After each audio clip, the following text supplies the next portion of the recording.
Welcome to Midsummer Scream. Few sailing ships are as storied as the Queen Mary, and paranormal experts agree none are as infamously haunted as the legendary Grey Ghost, a nickname bestowed on her during World War II. Permanently moored just across the harbor here in Long Beach, the Queen Mary is a virtual haunting ground, bustling with activity and supernatural energy. Today's discussion will delve into the ship's past and eerie accounts that draw ghost hunters and thrill seekers from around the world, and the variety of special tours and events offered on the ship from our panel of experts. Please welcome to the stage radio personality and podcast host, Nick Pagliocchini.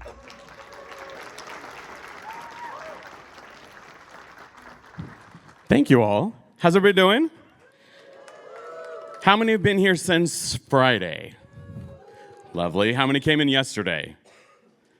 I need more cheers, not just hands. I can barely see you. I've got light. Okay.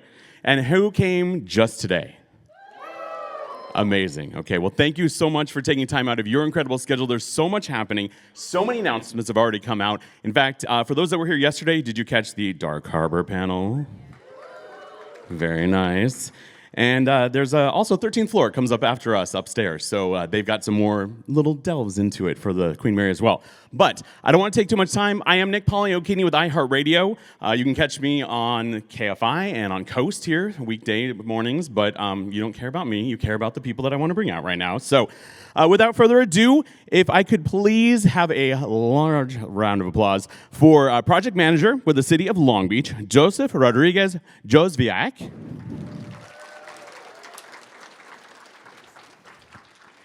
Director of Tours and Attractions at the Queen Mary, April De Leon. All right, we can see we got a fan favorite there. Director of Experiences from the Queen Mary, Dylan Madison. Apparitionist and host of 57 Ghosts, Michael Rangel.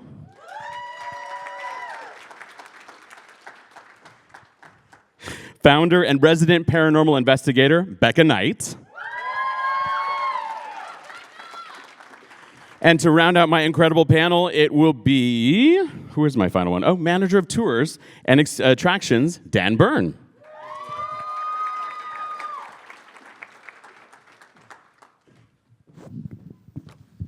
Thank you all for being here today. So great to have you. And I love that we've got like old school and new school. I've got the notes and the notes. But I want to jump into it because I really want to get into it. I think the thing that's most exciting, and especially thank you again all for coming out and joining us, but we've got some incredible announcements for you related to the Queen Mary and some incredible haunting experiences you can have. And we have we've got many fun giveaways, but we've got one epic one to stick around for at the end. So you got raffle tickets. Everybody got raffle tickets before we jump into it? Coming in? Okay. All right, we'll figure that out. But let me while we're figuring that out, maybe, let me jump into it. April, talk to me a little bit about the Queen Mary and give me a little bit of the history of this incredible ship. Definitely. Thank you, Nick. Hello, Midsummer Scream. Super happy to be here. Thank you all for coming to our panel. Like Nick said, I'm April, and I'm just here to give you a little bit of the history of the ship. Hopefully, all of you know what the Queen Mary is, but if you don't, she is a British ocean liner that was in service between 1936 and 1967. She served as the most popular form of transportation across the Atlantic, taking across some very, very famous people. Anybody who was somebody was always on the Queen Mary.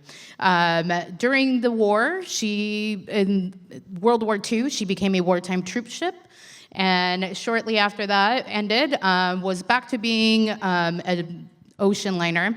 And then shortly after was sold to the highest bidder, put up for auction and sold to the highest bidder, which was this beautiful city of Long Beach for $4 million. And now has been permanently docked here in the city of Long Beach since 1967, making her history a little bit longer out here in Long Beach than she was out in the ocean. So that's a little bit about the Queen Mary. I love it. How many of you have been to the Queen Mary before? Oh, this is good. Okay, I have less light in my eyes over here so I can see all the hands. Has anybody taken the opportunity to go visit the Queen Mary? Because with admission to Midsummer, you can go for free all the way through today. So if you haven't checked it out. But April, what specifically brought you to the Queen Mary? Because I think that's what I want to talk about a little bit. The Queen is such a unique piece of our history here in Long Beach since the 60s. What was something fun, or why did you come on board with the team here at the Queen Mary? Yeah, definitely. I think my entire career has always been in attractions, and the Queen Mary has always had, it's always been here. And I was born and raised here in Southern California, but I had never been to the Queen Mary. So when I saw this job posting, I said, I love attractions. This would be cool to do. And so I was brought on in February of 2023 to help reopen the Queen Mary after being closed for 3 years. And let me tell you, those were some spooky times.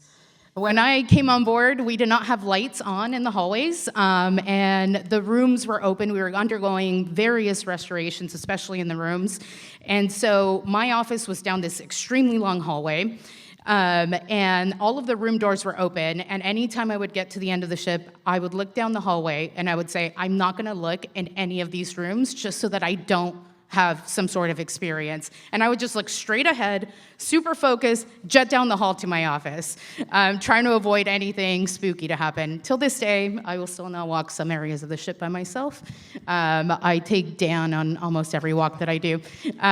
So yeah, very spooky times, but I did come to the Queen Mary, and you know, to help open everything. My life being in attractions my entire career, we have some really great opportunities, and I saw that, and I was really excited about it. And after being closed for 3 years, with the guidance of the city of Long Beach, we reopened on April 1st, 2023, with tours. And you know what? We sold out every single day, and that's all thanks to this fan base of the Queen Mary. And since then, we've just been rolling and rocking and bringing new tours, adding more things, and we're super excited for everything that's to come, especially going into this new year. And I think that's the thing that I really want to kind of hit home is specific that the Queen Mary is here. It is your ship, hypothetically, in my book anyway. And so you can check it out year-round. The opportunities to experience things well beyond the spooky season and heading through the holidays. The Queen Mary is a fantastic venue, not just for weddings or whatever, but some of the incredible things we'll be talking about that will be not just available for the holiday season, but will be joining the lineup of the things that you can enjoy all year round at the Queen Mary. But to get into a little bit of the history of it, I want to pass things off to a good friend of mine, Becca Knight, one of our incredible, the resident paranormal investigator on ship. But talk to me a little bit about the history of the ship itself, but also related to some of those guests that may or may not still be with us to this day. So she's been open to the public in Long Beach since 1971. So it's been said since the 70s, these whisperings of her being haunted. Originally, it was not so embraced. We were not, the spooky community that we have now. People were curious, but we weren't fully embracing of that ghost yet. So it was just kind of on the hush-hush. But if you go back and look at old crew members' interviews, they're talking about these haunted experiences they had when they were aboard the ship. One of the first ones from when the ship was open to the public was a tour guide who, when the pool was open, the first-class swimming pool, you don't know it, you gotta know it. First-class swimming pool. It's definitely if you know, you know. So yes, for sure. So he goes in, and he's supposed to be the first person in there for the day. And as he walks in, he sees this woman walking up the center main staircase, and he goes, "Oh, my apologies. If you have any questions, happy to answer them. I'm here if you need me." She glides up the stairs, goes past a column, and then doesn't come back out the other side of the column. And he goes, where did she go? Wait, she was really graceful. She was beautiful. She was in 1960s. We don't dress like that anymore. And then he kind of realized what he had just experienced. So there are many encounters of that happening aboard the ship. The first one, Michael will tell you more about in the seance on the ship. The very first recording of a haunted encounter aboard the ship was 1959 during her years of service.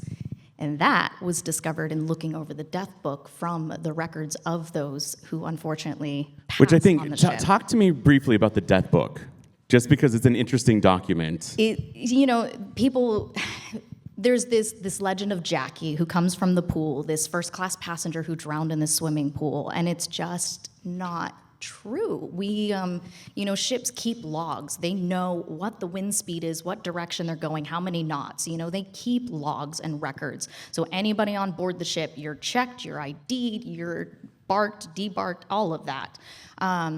There's no little girl who ever passed in the swimming pool, which is great, because isn't it better for her to return because the swimming pool was a happy place for her? I don't remember why I started with this. Oh, no, Jackie, it's fine. But I think, so talking about that, because there have been many, many different, guests that have been along with us on this ride. But Yeah. the Queen Mary is also unique because it wasn't just an incredible ocean liner. It also was utilized in military times. So let's talk about that and what kind of the Grey Ghost. We'll talk about the Grey Ghost project in a minute. But let's talk a little bit more about the Grey Ghost itself and that moniker that is attached to the ship. Yeah, she did 1,001 transatlantic crossings, helped out in World War II, and during that time she was entirely troop transport, so she had nothing but soldiers aboard. She also brought home the brides and the babies who were the byproduct of World War II, reuniting those families back together at the end of victory. So there's a lot of happy moments in that, and of course there's going to be a lot of energy just kind of left behind from those war days. There's a story of a housekeeper encountering someone in the infamous Winston Churchill suite, where he spent much of his time aboard the ship during those war years, and there was a housekeeper who came in because she was told the guest had checked out, and she finds a man sitting there, and she goes, "Oh, pardon me, it's time to go. You've checked out. You got to go." And he doesn't really react, and she goes, "Excuse me, you must leave." He turns and puffs smoke in her face. "There's no smoking aboard the Queen Mary. We do not want her to burn down. Please keep her alive." And so this housekeeper, rightly, was not happy, ran out to get security, and when she comes back is when she notices the portrait on the wall and realizes that the stout, bald man that she sees staring back at her was the man that she saw puffing the smoke in her face, none other than Winston Churchill. So I don't think he's actively aboard the ship, but he that seems to come energy for of holiday. being there is absolutely still kind of left behind. And it's interesting that she got to have that interaction. And that's when they happen, is when you least expect it. When you're not going aboard the ship and you're going, "I'm going to see a ghost, I'm going to see Jackie, I'm going to see..." It's just when you're walking around. I had a guest telling me last night that a housekeeper let them into an area of the ship that passengers, guests are not supposed to be in, and this was years ago, and they were like, "Oh, great, thank you." They went to go find her, and they realized she had kind of just disappeared after she let them into the area she let them in too. So it's those moments when you're not thinking you're talking to a ghost. Right. You might be. Which is incredible, and it's one of those places, I mean, there's so many haunted places or allegedly haunted places around the country, and having the Queen Mary as part of that is just so integral to the history of Long Beach now, even though a lot of those stories come along before she was moored in our harbor. So, but talking about ghostly encounters, let's go over to talking about some of the more notoriously haunted places on the ship. And so you've heard Becca talk a little bit about some of the areas, but not specifics. Dan, give me a little bit more specific on some of those more unique encounter areas that are regularly sought after by guests that are visiting the ship. Yeah, absolutely. Quick, loud cheer, the loudest cheer you can, if you've been to one of the places you see on the screen right now. That's what we like to hear. Okay, not bad, but it does sound like we need to get a few of you on tours, so please stop over. We'd love to see you there. Now, what you see on the screen are some of our key haunted locations, starting in the engine room with the infamous door 13. We all know the story. It's the auto lock door, emergency lock door that unfortunately tragically crushed a man to death years ago. Stories of clanks and bangs. The engine room is very much alive, even when no one's in there. It's very fascinating to be down there, especially closing it alone. And adjacent to the engine room, we have the propeller box, and the propeller box is where you can see one of the propellers that is still attached to the ship. In a tank of water, really instilling the thalassophobia of it all, right? Which, for those of you who don't know, is the fear of deep, large bodies of water, like the ocean. See, you didn't know you were going to learn something today, so that's impressive. This is true. And then the boiler room is, again, adjacent to the engine room and the propeller box. The boiler room is cavernous. More than anywhere else on the ship, you are in the belly of the beast in the boiler room. It's really a sense of how grand and how large and how amazing the ship is, what it took for her to run. And that is a place where, I'll tell you what, the shadows dance. It's spectacular, and you can't go far without feeling like there are eyes on you. The first class swimming pool, Becca did touch on it a bit, so I won't give you too much of a repeat of Jackie's history. We all know Jackie. I will tell you, one of our workers aboard came to us in the attractions department to tell us of an experience that he had with his son He's one of our chefs, and he had brought his wife and his young son, who's just barely at speaking age, brought them on board. And because the son is so young, he wasn't telling him stories of the hauntings on the board. He didn't want to scare him just yet. He's a little baby. He walks up to the glass of the pool view area, which you can see on our deck, and the little boy puts his hand on the glass and goes, "Jackie, play? Jackie wants to play?" Throw the whole kid away. Absolutely not. I can't. He told me that. I said, okay. Never allowed back. Wow. But I love that story, and I think Jackie's quite fun. I do like to echo what Becca had said. We don't really have a record of a girl dying of that age in the pool, but it is nice to think that maybe she sailed with us at that age and lived her life, had a happy long life, and then when she passed, came back to the place where she was the happiest. And then stateroom B340 in particular has a special place in my heart.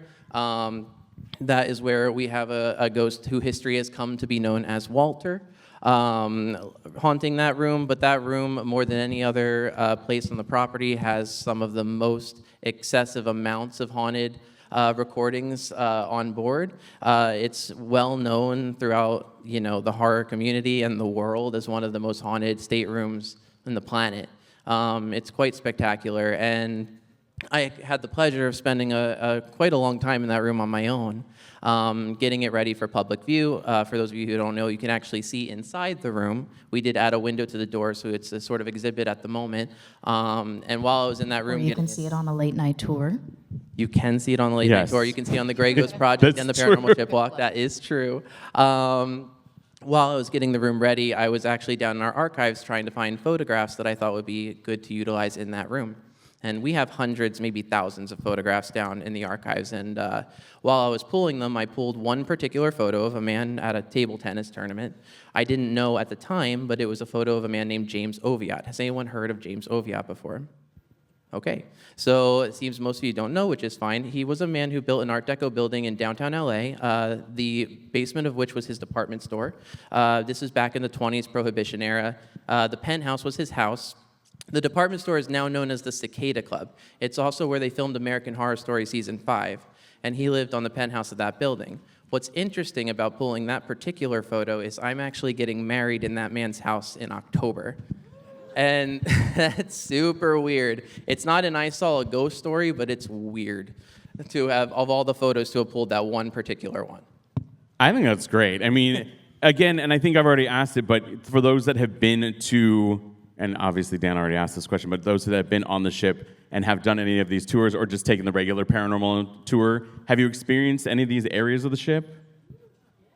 Because some of them have been shut down, as has been said, but if you're sticking around, you might find out that some may be rejoining us here sooner than later. Alrighty, talking about some of the haunted offerings and tours that are existing with the Queen Mary right now, there's so much going on, and I think the thing too is we're all a community of Halloween haunt and horror fans, and we absolutely love all the spooky, ooky things that go bump in the night with the Queen Mary, but there's so much more that happens on the ship. But specifically to our favorite time of the year, which is pretty much July 5th all the way through November 2nd, right?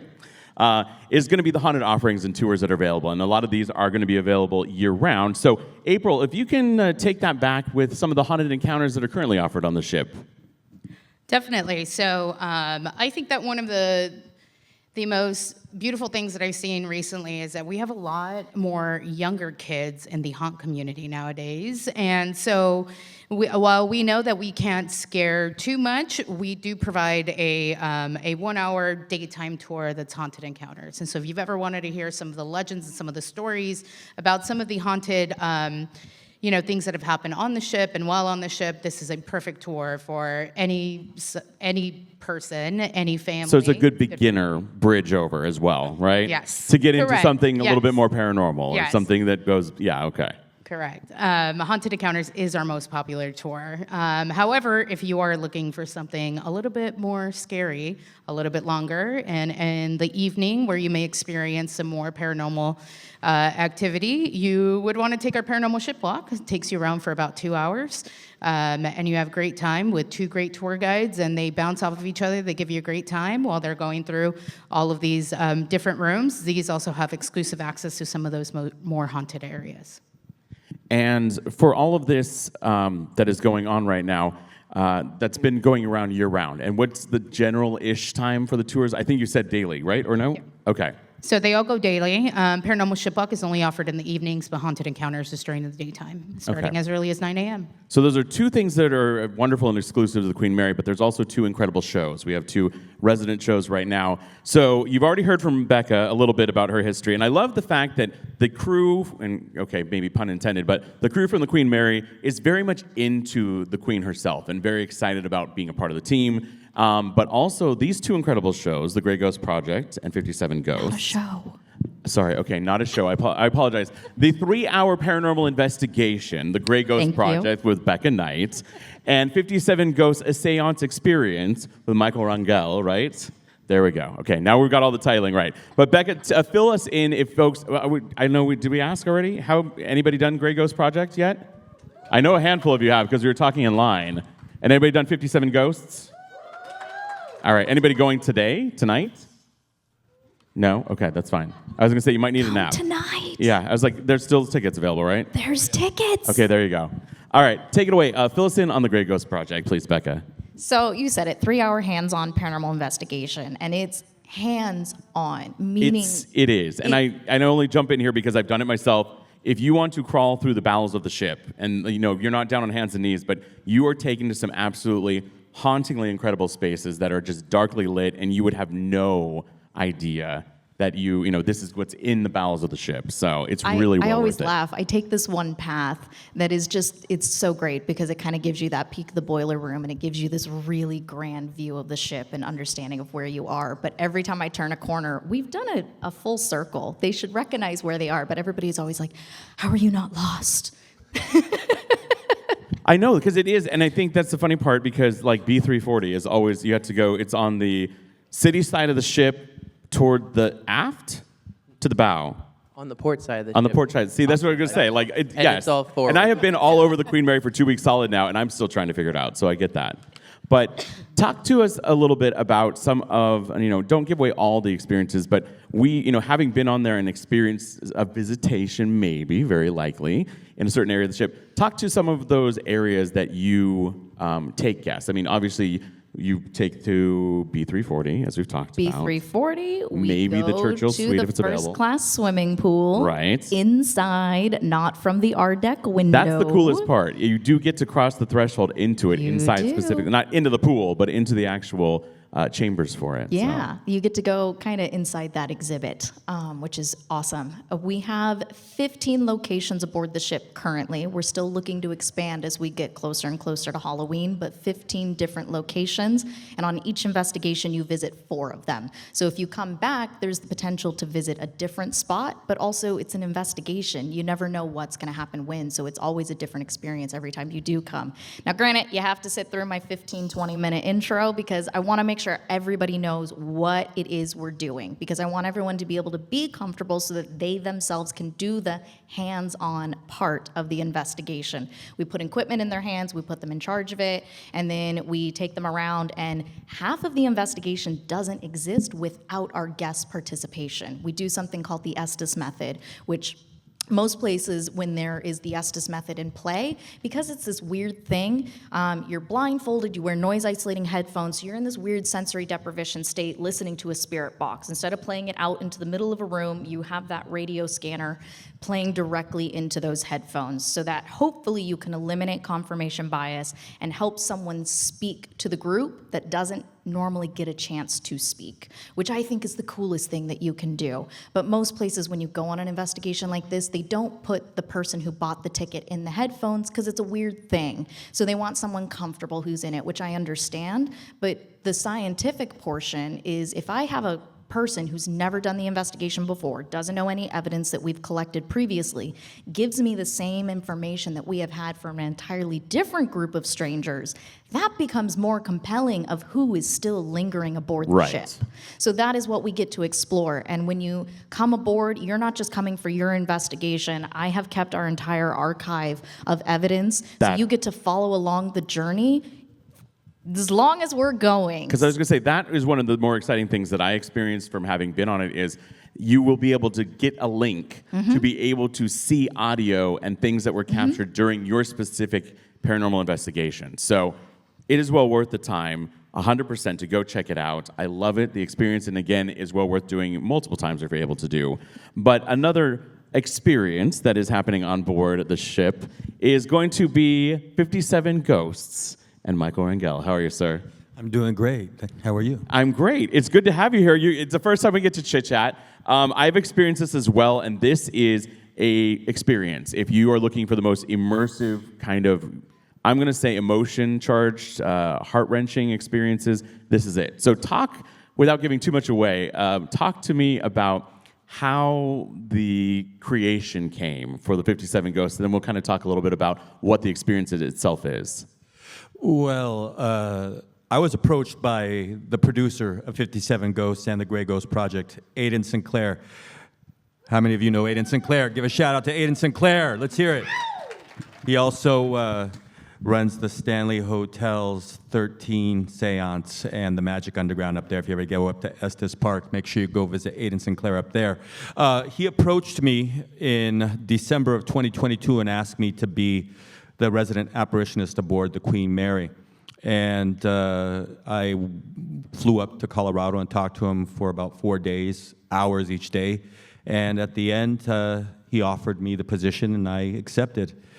And really quick, just to interrupt briefly, for those who may not know, what's an apparitionist?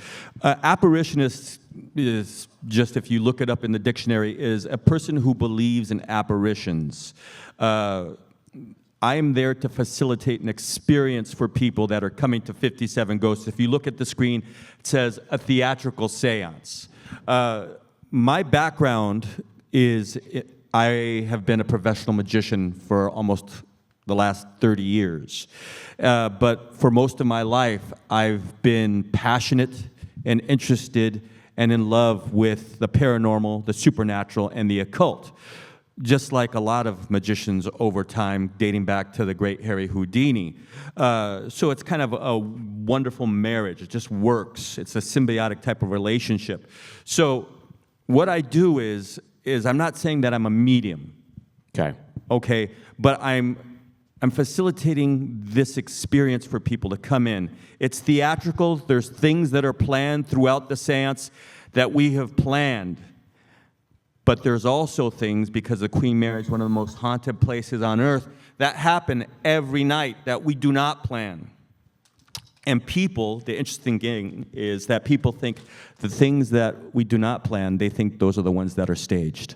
And the things that are staged are the things that people think are impromptu and happen off the cuff and are real. So that's what's the beautiful thing, is that every night's a different experience. Although you come, it's the same skeleton of a show or seance experience every night. It's a different experience every time because it's so intimate. People come, and it talks about the history of the Queen. We delve into the history and some of the ghosts that haunt the Queen, but also it's very intimate to each and every person that's seated around the table. Everybody in that seance circle gets to experience something personal, something that moves them. And that's what I love about it, is the intimacy and the interaction and how really sincere the experience and the connection I get to have with each person is. It's cathartic to me, and I thank every night that I'm there on the ship that I'm able to be there. It's a real gift. I love that. And I also think if you were able to see a bit of the video, that seance chamber is quite an otherworldly experience. Oh. And while, yes, as you said, some things may be staged, some things may not be, you really genuinely don't know the difference. Because once you go into this very intimate space with a very small audience and a small group of people, you will really be able to have that Yeah, and it's a 90-minute experience from start to finish. And I don't think people really expect what they get when they go there. They think it's going to be something out of Disneyland, or if they ever went to the Magic Castle and experienced their seance. That's very tongue-in-cheek. Floating, glowing skeletons hanging from the walls or ceilings. It's not that at all. How many of you have been to the seance? Let me hear you. And how many people have not been but have been wanting to go? Well, y'all got to sign up. So here's the thing. If you haven't been, I guarantee you, after it's done, you will come up to me and you'll say, I did not expect that. People walk away truly moved. And it's not because of me. It's a symbiotic experience that we all go through together, and it's different every single time. So please, come join us. I love it. I want to take us to, because I know this is an amazing crew that I have up here, but we've got a unique experience with the Queen Mary, because if you're not familiar, it is owned by the city of Long Beach. And so I want to be able to give the floor to Joseph, because there's a new partnership that we briefly talked about at the beginning of the presentation that went in last year, and we might have a video to show you as well. But what's it like being a part of this unique experience? Because obviously you've got this incredible team that you work with regularly, and you and I have had a couple of minutes to sit down as well. But what is it like? You know, this is your assignment from the city of Long Beach. You get to go hang out on a ocean liner and figure out how that all applies, you know, in and around the city. I would say it's an amazing experience. Just like any kid who has kind of a interest in ships or in the water, or just being part of history. You truly are making an impact not only in the community, but in something so spectacular and iconic as the Queen Mary. In addition to that, working with this team here, they've done an amazing job, Evolution Hospitality, and expanding the different paranormal offerings we have here. As we walk through, I will say you will have different experiences. I've heard different things as I walk through the bowels of the ship. I've heard different things as I'm late at night. So I'll definitely recommend it to those who haven't had an opportunity yet to enjoy it.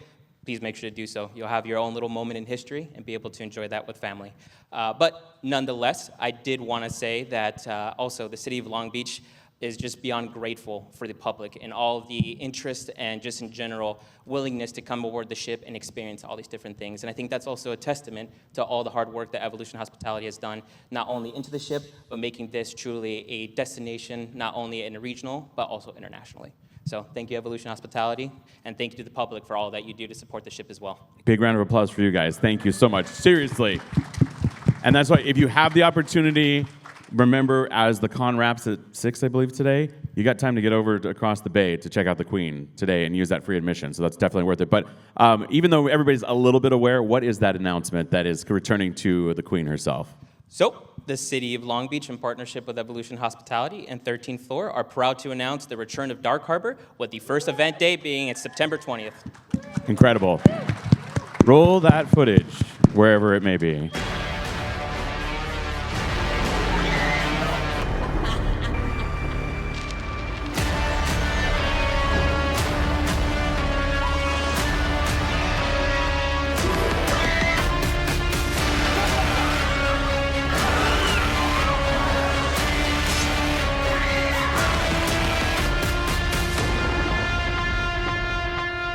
Who's excited? I know you're more excited than that. Having had 4 to 5 years hiatus with the Queen Mary, if you scan the QR code, you can get all the details for the select nights that will be available again, as Joseph said, starting September 20th and running through Dia de Muertos all the way through November 2nd. So, but who wants more announcements? It's crazy to think that the Queen Mary has announcements, but we do have them. So, Dylan, I want to throw it over to you if you want to talk a little bit more about, you know, what's going on with Dark Harbor overall and how that applies to the Queen Mary. Yes, so you guys heard a common theme, how many times we use the word experience here, and that's really what the Queen Mary is all about now, is creating experiences and creating more opportunities for you guys to come and see what the ship is all about. That is no exception when we come this fall. Obviously, the return to Dark Harbor is absolutely massive. It was so fun in the fall when you know, it was our goal to bring it back this year. And so in the fall, we started walking these spaces down in the bowels of the ship, down in these spaces that hadn't been, no one would step foot there for really 4 or 5 years. And there was one time where I was like, oh, you know, I still need to walk this one maze path to get back to them about, you know, with some intel on which way we can make this maze go and whatnot. So I went down there, it was like 7:30 at night, and I didn't tell anyone where I was going, and I didn't bring the radio, and I didn't bring the flashlight that I probably should have. I'm walking down there, and I go through a door that my key has worked on probably a dozen of times, and of course my key's not working, and there's no way to go backwards. You have to go forward at this point. And it was that point where I was like, I've never been a believer of the spirits and whatever, and I am like, for sure, a believer of the spirits now. It is everything that they talked about, the energy that's in the ship. You add this really spectacular haunt into that spirit and that energy of the ship. You're in these mazes inside the ship, but then you have that added layer of energy, these millions of people that have sailed on board the ship. So, of course, Dark Harbor is a can't miss this fall. On top of that, though, we also have added a ton of new experiences. So we want to tell you about Friday the 13th. We're going to have this spooktacular bazaar and a double feature movie night. We're going to have Nightmare Before Christmas, Labyrinth, a whole bunch of awesome local vendors out there. So that'll be Friday the 13th. Okay, but wait, Dylan, which Friday the 13th? September. September. 13th. Yeah. So we don't have to wait all the way till a later one in the year. It's just around the corner. Okay. Just around the corner. So be sure to check that out. Again, our goal is that there's always something going on. You guys heard about so many of the experiences that we have year round, but this fall we are going to really ramp it up. And then also we have a Spook Easy coming up, and that is going to be about all of the stories you guys heard here. We're going to be sharing some special stories and pairing some special cocktails along with those. So details about that and tickets will be coming out actually in this coming week. So be sure to check out our social media accounts on that at the Queen Mary. And April, what about our new? Yeah, what do you got for us, April? So this is a brand new offering that'll be coming to the Queen Mary on top of the existing shows or the experiences. What is this specific paranormal ship walk? Yeah, so my team would absolutely murder me if I did not give them a quick shout out. But Dan Where's and the team? They're there. I see them. Raise your hand. But Dan and I have we have the incredible, we have such an incredible team made up of 60 people. And if you have visited the Queen Mary, you have come across one of them in different capacities. But part of that is that Dan and I throw a lot of things at them consistently. We're chaos, but they are so flexible and they help us elevate every idea that we have. So anytime we are talking to them, they're always like, well, what if we do this? And what if we do that? And finally, we listen to them. So we are so happy to announce that we will be having, just for the season of Halloween, a brand new paranormal ship walk, The Forgotten Stories, brand new paths, brand new stories. And so you'll have to keep an eye on our social media, Emily, for news on that. But yeah, all new paranormal ship walk. I love it. Fantastic. Excited for that. Also, we've got something big. Again, people have been asking. I know the DMs for 2 accounts have been very active, as Becca is nodding her head. Becca, fill us in. What is now available? Halloween tickets! There we go. So if you're looking to experience those 3 incredible hours with Rebecca doing the Great Ghost Project. Kicking off Friday, September 13th. See, that's how it starts. So that's the new right? That's our holiday season, right? This year at least. I mean, it's official. Yeah, Great it's Ghost official. says so. I mean, July 5th through now, but you know. Yeah, okay, so the 13th. And also, this is the most exciting announcement of all. Something is reopening for a very specific reason. Dan? Yes, it is. We've heard you. We've heard the calls. We've heard the requests.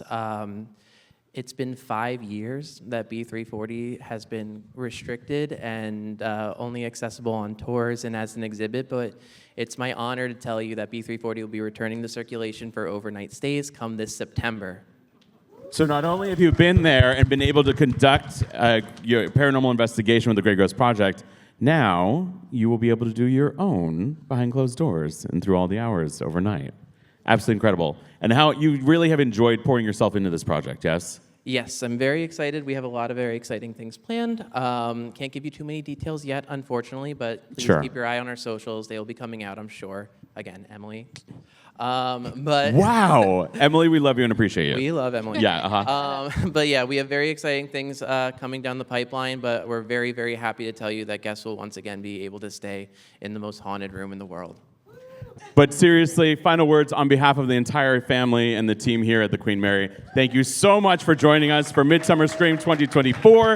We appreciate you all greatly, and we will see you across the harbor on Thank the you, Grey Midsummer Ghost. staff. Thank you, everyone. Thank you, everybody. Yeah.